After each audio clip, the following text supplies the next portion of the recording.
and good evening, and welcome to this week's edition of the Pete Mezzetti Show. My guest this evening is State Police Trooper Kelly Grant. Trooper Grant, welcome. How are you? I'm good, thank you. Thank you very much. Thanks for coming down. Appreciate it. Thanks. So tell us a little bit about who is Trooper Kelly Grant and how long she's been involved with the police force. Yes, I've been with the Connecticut State Police for 17 years now. Okay. Prior to that, I was a Naugatuck police officer for 5 years. Right. And I had decided, I was a detective when I was in Naugatuck. Ah. And I really liked what I saw with the State Police Major Crime Unit. Mm-hmm. So I had said, I want to be one of them. So I applied to the State Police and got hired. And I've been with the State Police ever since, 17 years. However, I've never made it to major crime. But that's okay because I've done a wide variety of other things with the State Police, so it's okay. So what are some of the other things you've done with the Connecticut State Police? So I started off my career at Troop A in Southbury. Okay. I was on patrol. Right. I was a resident trooper in the town of Southbury for a little bit. And then from there, I went to the governor's detail under Governor Jody Rell. Right. And I was with the governor's detail for several years. And after the governor's detail, I came to the public information office. Uh-huh. So what exactly does the governor's detail do? So the governor's detail, the troopers assigned to that detail do spend their days with the governor. They travel with the governor. They're with the governor at the Capitol, go with them around the state to different functions and venues. When I was with Governor Rell, it was re-election time. So we did go to a lot of events that were related to the election. Now, what exactly do you do as public information officer for the state? So as a public information officer, of course, our main goal is to get information out to the public. And it could be any type of information. Right. But of course, the public wants to know when there's a major situation going on. Right. They want to know, are we safe? Yep. Should we stay in our homes? Can we go out? What do we need to do? And that's what the public information is there for. We're there to give them direction. We're there to provide them with information. And probably the best example of that was a couple of years back at the Meriden Mall, the Westfield Mall in Meriden. Yeah. There was reports of an active shooter.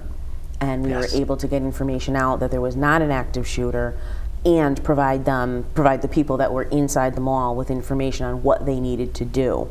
You know, the police are coming around, they are checking businesses, so when you see them, let them know that you're there, let them see that your hands are empty, make some sort of noise, don't come up behind them. Right. So we were able to provide people that were in the mall with information on as what they needed to do.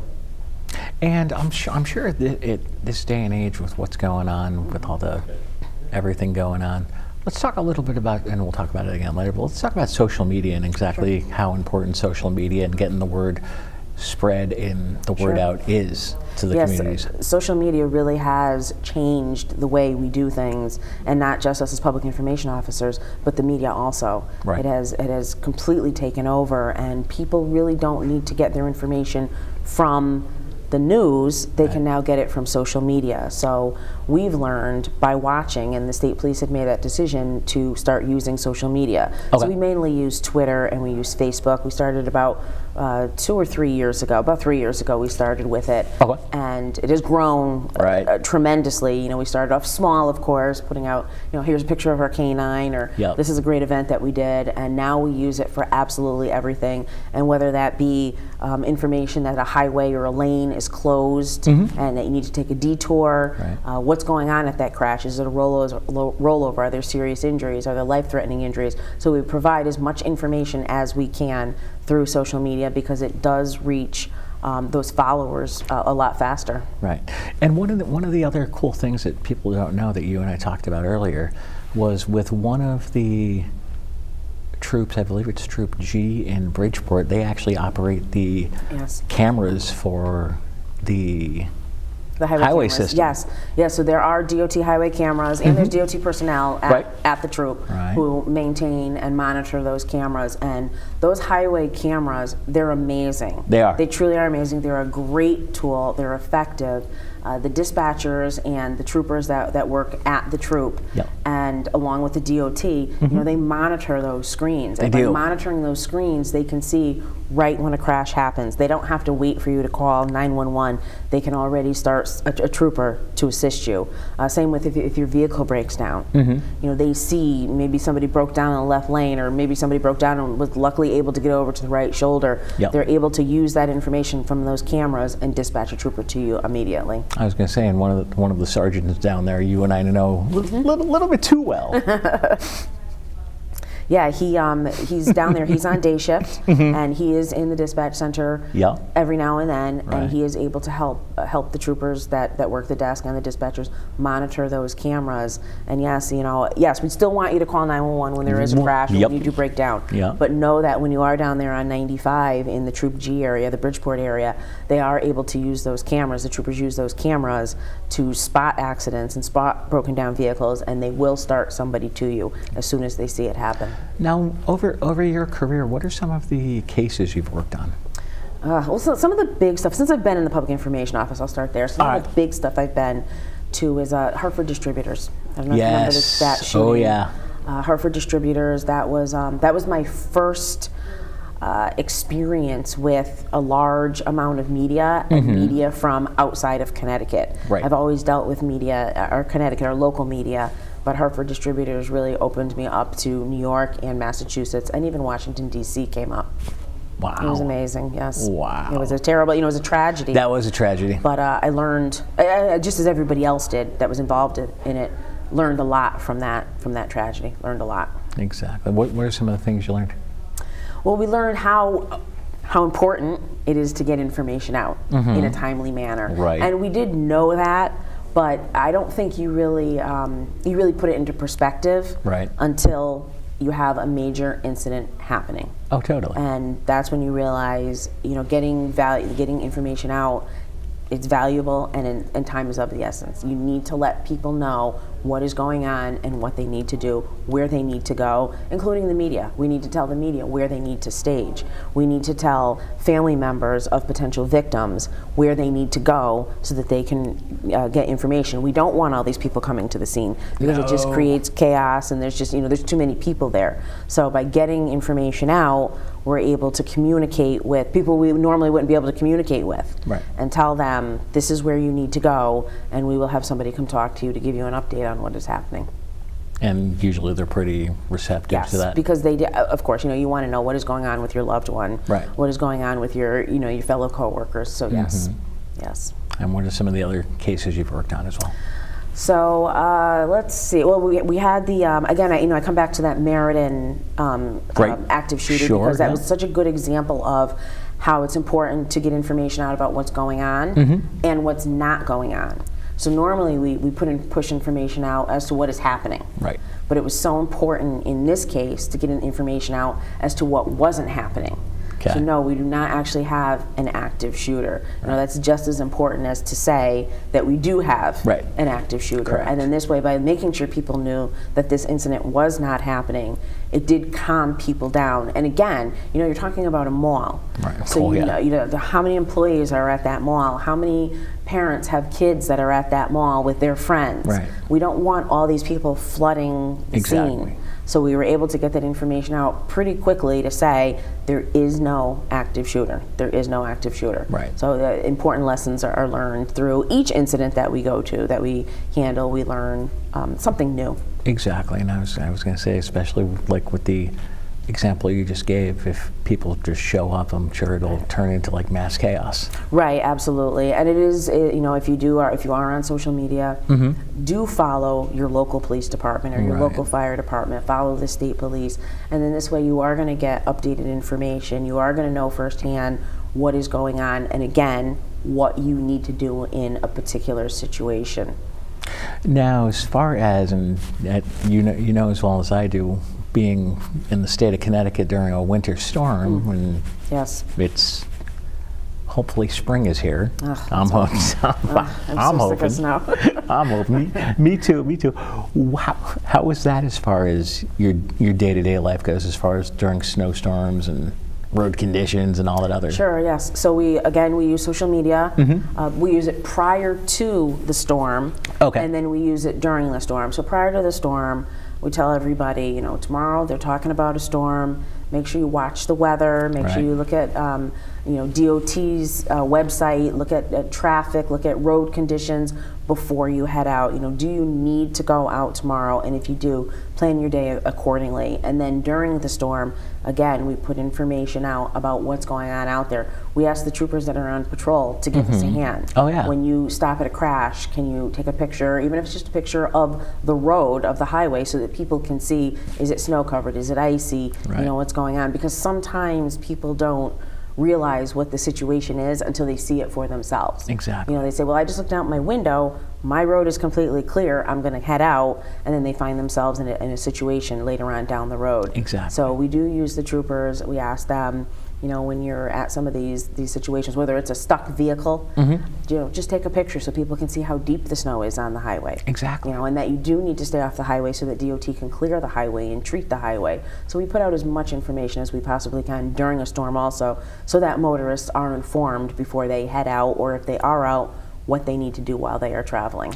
Now, how updated do you guys update your social media pages pretty much every day? Usually daily. A couple times a day? Correct. It depends on what's going on. Right. It all depends on what's going on. During a storm, obviously we have plenty of material that we can constantly, all day long, update. But it just depends on what we have going on. Trooper Grant, would you mind sticking around for another segment? Sure, absolutely. Thank you. We'll be right back. Thanks. I'm Howard Schwartz, Executive Communications Director at your Better Business Bureau serving Connecticut with the Consumer Moment. We now use the internet to make more purchases than ever before. But if you're looking for a business that offers trustworthy goods and services, try to stay local. Word-of-mouth recommendations are very helpful, but a service provider is only as good as his or her last job. Management can change, so can the employees.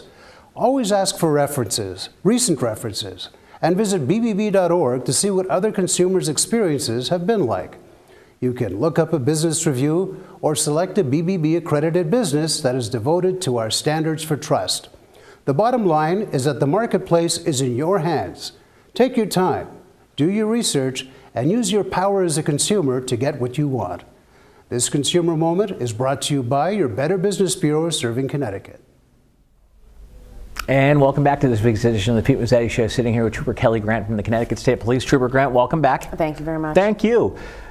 So, obviously, with you being Public Information Officer for the state, and how do people, obviously you guys want to be out there and get the word spread and be out in the community. How important is community involvement to you in your role? Yeah, absolutely. Community involvement is very important. We try to get out into the community as much as possible. It may not be me personally from the Public Information Office or anybody else from the Public Information Office, but we do get what we call speaker requests. Gotcha. So people can go to our website and they can request a trooper for their event.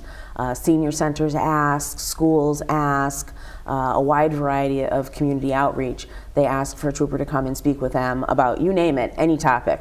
So what we try to do is, I try to make as many as I possibly can. Okay. But we do put that out to the troopers on patrol, or maybe it needs to go to major crime or a traffic unit, where they can go out and they can speak with these various groups about safety, maybe what it is they do. Usually major crime is obviously about a major crime scene. The traffic unit, because they have commercial trucks, they inspect commercial trucks.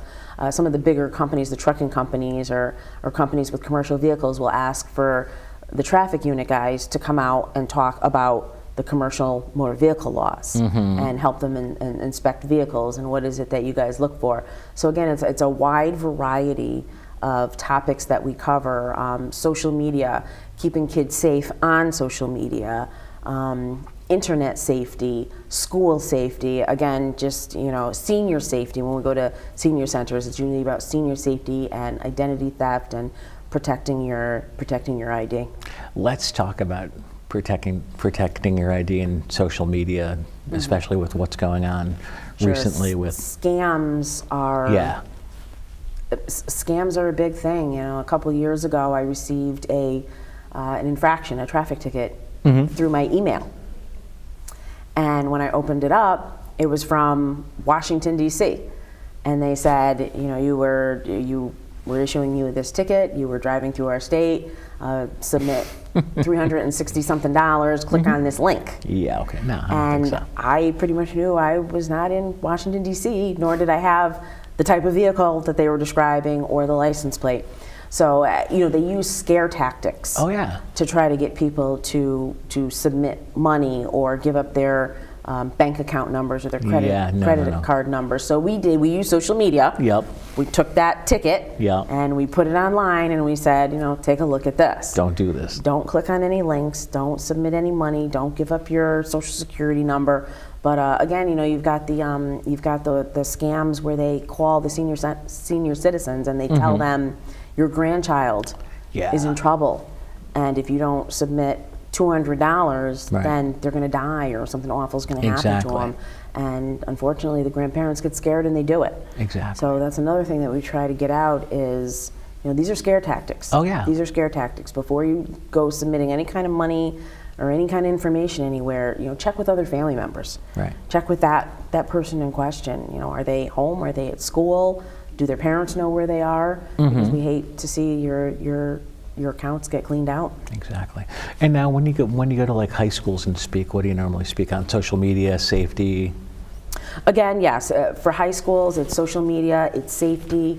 Now, sadly, the kids need to worry about is there going to be somebody coming into their school with a gun. So we have been getting requests to go out to the schools and speak to the kids about how to stay safe. So again, when it comes to safety, when it comes to kids, when it comes to senior citizens, when it comes to anybody, Right. Safety is always key. And for years, we've had the See Something, Say Something campaign. Yep. For years. And I think there are times when, you hear it so many times, Yeah. you kind of tune it out. Right. And it's very important. See Something, Say Something is very important. It used to be that picture of a black backpack sitting in a corner. Yes. But now See Something, Say Something has morphed into something much larger than that. And See Something, Say Something, it can be anything. It could be. It could be a vehicle, it could be a person, it could be a backpack, it could be a computer, it could be anything that you feel is out of place in the setting that it is. Exactly. So what we tell neighborhoods and communities, this is your neighborhood. You know your neighborhood. You know what doesn't belong in this neighborhood. You know who doesn't belong in this neighborhood. Right. You see somebody strolling through your neighborhood, you're like, I have never seen that person again before. Exactly. Call the police. Right. They're not going to be mad because you called them to check this person out and then we find out, oh no, they're new, they just moved in, a Right. couple streets away. Right. But you're going to be mad when this person breaks into your car or breaks into your home or does something. So anything that looks out of place in your neighborhood, your community, your workplace, that's when you need to notify authorities. And like you said, the authorities wouldn't be mad at you No. because you're called and Correct. you say, oh, I feel bad because I made the phone call. And they're like, well, I feel bad because you made the phone call, because if you didn't make the phone call and it happened to somebody else. Correct. Or you it know. could have turned out to be something Right. for real. Yeah. That back briefcases, packages next to garbage cans. Mm-hmm. We would rather come and check that out and find out that it's nothing Right. than later on have it detonate and people get hurt. Yeah, that would probably be no fun. Probably not. No. Probably not. Now, you and I were talking before we started taping the show tonight, as far as when you're on patrol. We had the discussion about the taser versus the pepper spray. Let's talk about tasing and pepper spray. Sure. They're both painful. Okay. They're both painful. The pepper spray obviously has a longer lasting effect. Right. That is, obviously it's made of pepper. Yeah. And it is sprayed, or preferably sprayed on the face. Gotcha. So you do have your pores that are opening up. Yep. And it gets right into your pores. And it'll burn. And it'll burn all day long. Really? The taser is temporary. The taser is used to incapacitate somebody for a brief period of time for Right. you to gain control of them. Right. So that the effects of that wear off immediately, but the effects of the pepper spray do not.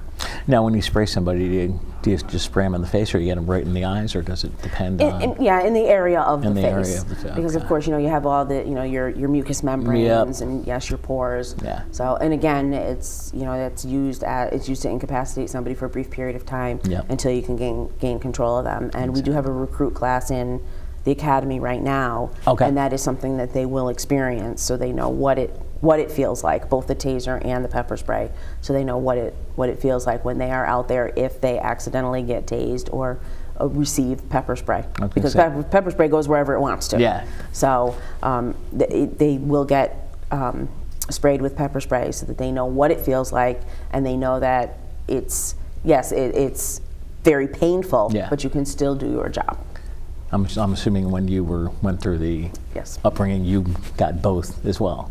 Well, we didn't No? we didn't have tasers when I No. first became all right. a police officer, but pepper spray, yes. There you go. Yes, and it's not pleasant. No, burns. no, It burns. No, it doesn't sound like it's a good time either.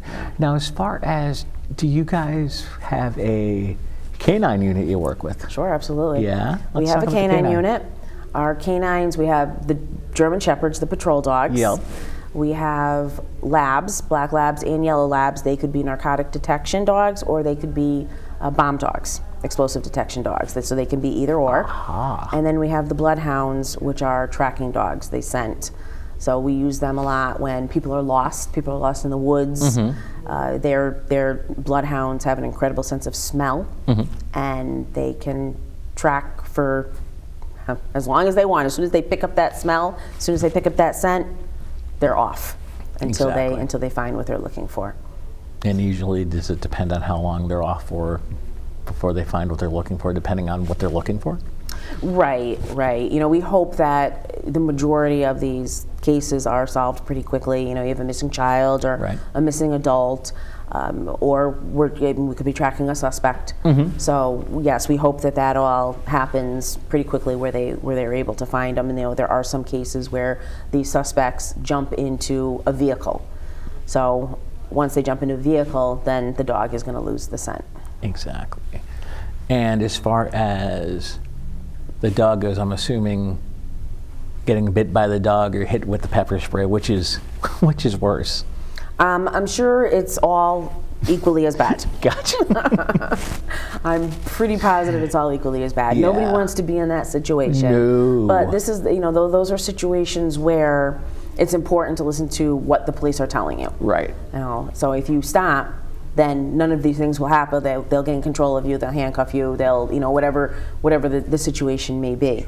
But it's usually when we have, a situation where there is some sort of a struggle or they are not complying, that's when the canine or the pepper spray or the taser come into play. Exactly, and obviously you don't want to use the canine, the pepper spray, or the taser. We don't want to use any of them. Unless you have to. Right. Do people normally comply with your commands? The majority of people do. I mean, every now and then, obviously, they don't, and that is why we have these tools on our belt to help us do our job. Exactly. So before, we've got a little bit of time left, so let's talk about the importance of social media. Right. So social media, again, we encourage people to follow. Yeah. How do they your follow town. us? To follow the state police Yes. on Facebook. It's facebook.com Yeah. /Connecticut State Police, all one word. All right. And on Twitter, it's @CT_state_police. And don't just follow us. Follow your town. If your town has a social media, a Twitter, a Facebook, follow them, because you will get information about what is going on, good, bad, or indifferent. But you definitely want to be able to follow them when there is an incident happening, the road's closed, or they're telling you to stay in your homes, or they're searching for a suspect. Yeah. You want to be updated on what is going on, and you can do that by following on social media in most cases. Exactly, and obviously to follow either you guys or your local police department. It is regardless of the weather, if it's like the weather's fine, they're still Right, there's still gonna be something. they're still out there Yes. updating social media and all Right. the other platforms. Absolutely. So we've got a little bit of time left. So what else would you like to talk about? When it comes, I just want to go back to see something, say something. Oh, Because yeah. it really is an important, especially as you said before, at this day and age. Right. See something, say something really, truly is very important. If you see something that is out of place, if you see someone that is out of place, please notify your police department. It doesn't have to be 911. People Right. say, you know, I didn't want to call 911 for that. You don't have to call 911. Right. If you see something that looks out of place, you can call your police department or the barracks on the routine line. But whatever you do, all we ask is that you get that information to the police, where it is, what you saw, a description. If it's a person, you know, do your best to describe what that person looks like. If you saw them get into a vehicle, what does the vehicle look like? Were you able to get the license plate? What direction did they head in? All these the things that seem like they're little to you, they really aren't little. They are important pieces of information. They're details that you guys Yes, can use absolutely. to try to apprehend or... Right. We did have where the troopers were looking for a suspect, and very, very important that the citizens and the motorists, they actually saw this guy. They didn't necessarily know that he was a suspect. They knew something was up. They knew this person was out of place. They called police. Police said, thanks, we're looking for that guy. Where is he?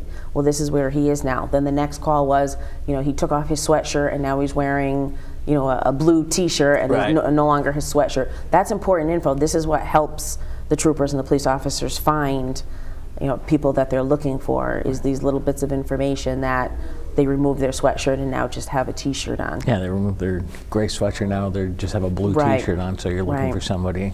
Right, and you know, like I hanging out. said, you know when something is not right in your neighborhood, your community, or your workplace. Exactly, exactly.